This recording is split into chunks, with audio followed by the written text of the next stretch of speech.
This is Active Christianity's Living the Gospel podcast. Join us as we explore different aspects of the gospel according to the Bible and how we can put this into practice in daily life.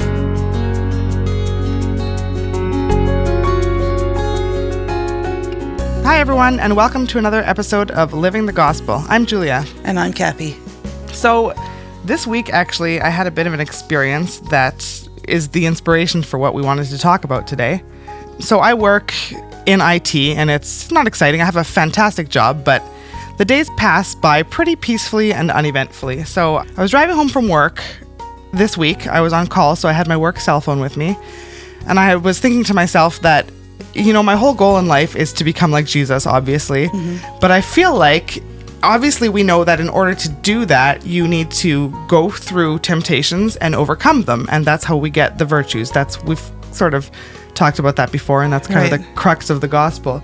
But I was thinking to myself, my life is so smooth. I feel like I don't really have any trials almost. Like it's kind of the opposite of a complaint that you'd think you'd have. But so I was just thinking, how on earth am I going to get transformed into the image of Jesus without any trials or situations?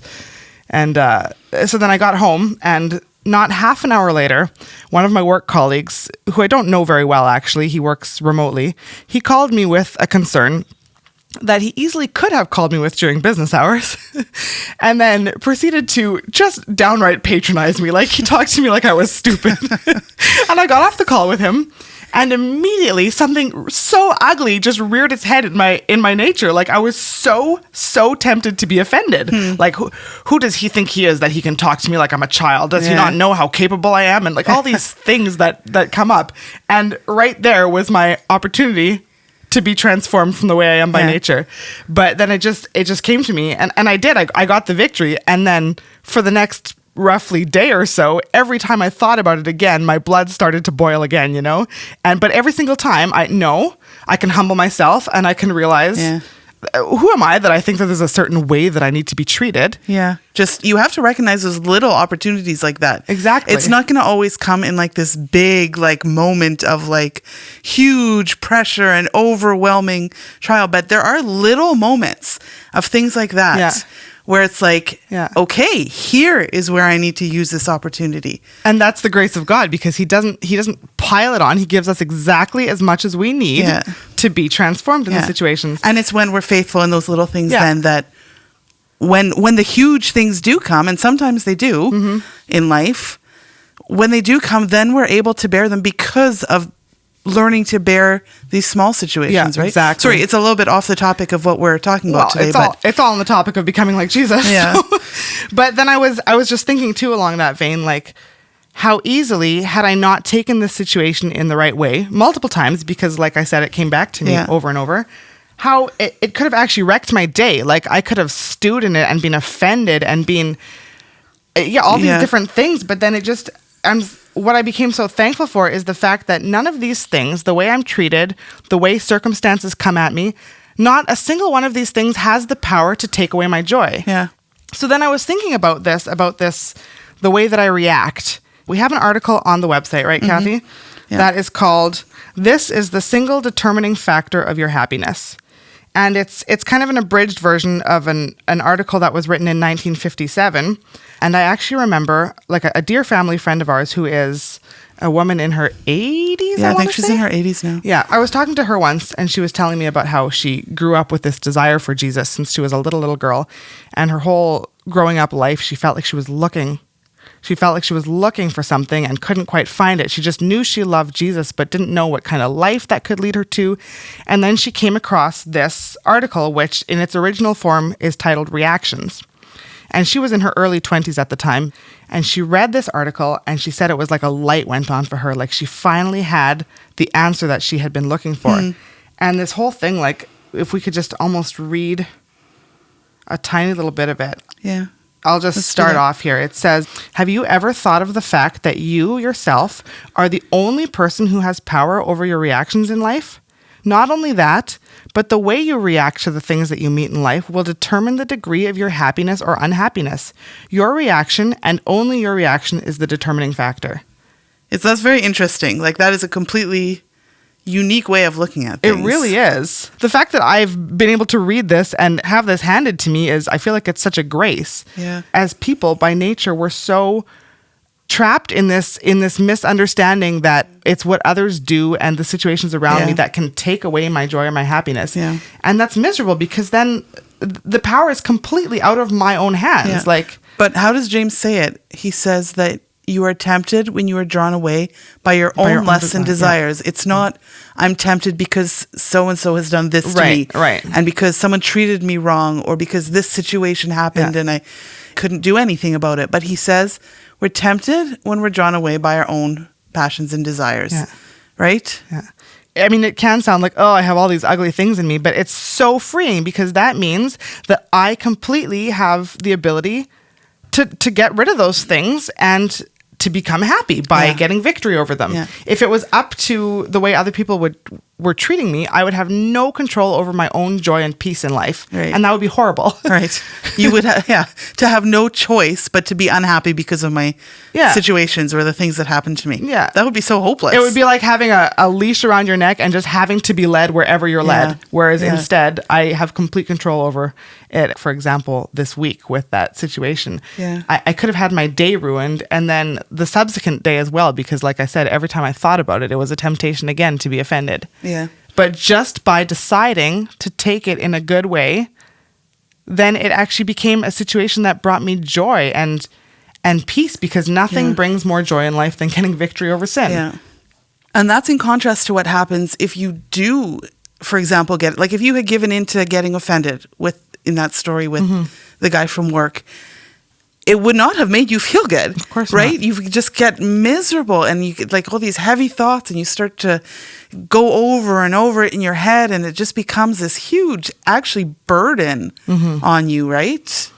And actually, it just kind of came to me while you were saying that the problem or the common denominator in all of these situations, if you don't get the victory, if you feel offended, if you are unthankful, it's all pride. Yeah. And pride is incredibly lonely. And it's heavy. It's heavy. Right? Well, I just thought too now about Jesus says, come to me, all you who labor and are heavy laden, and I will give you rest. And that rest is from that burden of pride and having to live according to my own feelings and having to give in to these things, these passions and desires from my flesh. That's a huge burden. And Jesus says, come to me, you who are burdened with this, and I will give you rest. And then he says, take my yoke upon you and learn from me, for I am meek and lowly in heart.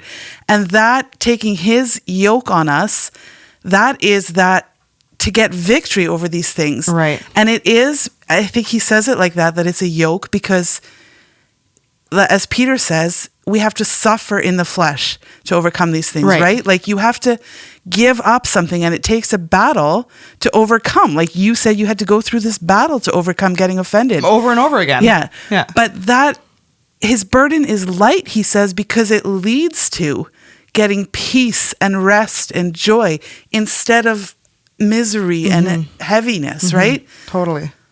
It's just like you said, it's all in these little situations and they're actually so critical. Like here's another couple paragraphs from this article here.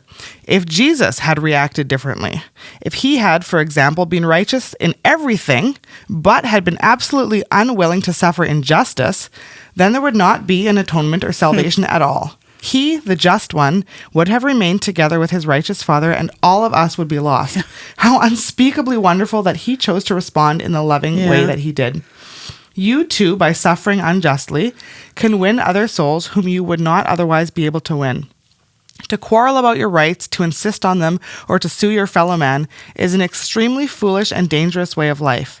Instead, you can react in each situation of life in such a way that it enables you to keep your joy regardless of how things or people are. Yeah. Like it's just a totally different It is. mindset. Well, and again, going back to what is written about Jesus, it says about him, who when he was reviled, did not revile in return. When he suffered, he did not threaten, but committed himself to him who judges righteously. So that's the way that we need to have it too. There's nothing that we need to do to preserve our own honor or judge the situation according to our own reasoning and how we see things from our human perspective. But if we let God's judgment come over us, then something happens in our lives, a change takes place, right? Right. Well, and even like how this paragraph that I just read here, the way it talks about Jesus, if he had been righteous in everything but unwilling to suffer injustice.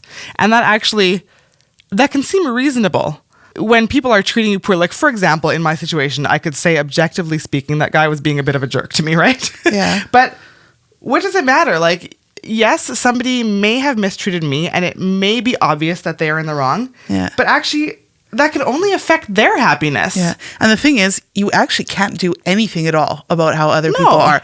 And like, the thing is, by nature, as humans, like, we're very quick to be righteous on our own behalf, right? For like, sure. That guy should know that he can't treat people like that, right? Yeah, like, that's how we naturally think. I need to straighten this out, yeah, you know? And you think almost that, it's righteous that he should know that that's not how you deal with, right? But you could end up just in a big argument with this guy. Yeah. And it's just another facet of my pride coming through. Yeah, and you're not going to convince him. No. You're not going to convince this guy to change the way he is. No. I mean, you might, who knows, but that's not the point. Like, you are only actually completely guaranteed to be able to do something about your own behavior. And that, again, is like, it's liberty. It's freedom. Yeah. Like, just that this poor person who has perhaps treated me badly has now made themselves unhappy because of it. Because that's just simply a law of life. That when you, whatever the case, that he's not going to become happy because of mistreating somebody else. No. But by being given a possibility for victory and making use of it, have become happy. So we take all these situations in life, whether it's other people or whether it's outward circumstances, and by using the gospel and using these tools to get victory, we take these situations by God's grace and turn them around so that they go from being something bad to being something that leads to our eternal gain. Yeah. It's unbelievable. It is unbelievable. And to think that we have that capability, but only through grace and only if I'm willing to humble myself. Exactly. God gives grace to the humble, right? Yeah. So if I am willing to lose all these things, my honor and my pride and my self-righteousness, if I'm willing to lose all of that, then I gain the kingdom of heaven within me, actually. Yeah. And I always think when I look back on this moment in 20 years pops to mind, but 1 year, 1 month, 1 week, if I gave in and let myself get offended and I look back on it, am I going to be like, oh, yeah, that was the right thing to do. I gained a lot from that. Yeah. Or am I going to look back and think, great, I used it right. And I don't know if I'm going to say this right, but everything in the natural, you form habits. And you take these little situations and you start to react to them in the right way. Right. And you're forming habits of doing that. So like you said, when these bigger situations come along, you're already in the habit of humbling yourself and going that route instead of right away becoming bitter and upset and offended. Yeah. So it just means that as you continue on the path of life and you get older, maybe you're walking down these paths, you form these deep ruts almost of humbling yourself and getting victory. And it just becomes not a big decision every time, but just a matter of course. Yeah. I would actually encourage all of our listeners to go on to activechristianity.org and read this article for yourself, because it is a game changer. To be able to take this truth and apply it in your own life it changes everything. Yeah, it does. And we'll put a link for this article in the episode description today. So all you have to do is go in and click on it. Yes, you won't regret it. You won't regret it. And maybe we could just finish up by reading the last paragraph of the article. Let me get it here. It ends with this. May this indisputable, all-encompassing, indescribably effective truth always be clear and living for us, namely that my reaction is the single determining factor in my happiness. Yeah, I don't think there's anything that we could say to wrap it up better than that, so we'll sign out for now. Yep, thanks for listening, everyone. We'll see you next time. Hey, bye-bye.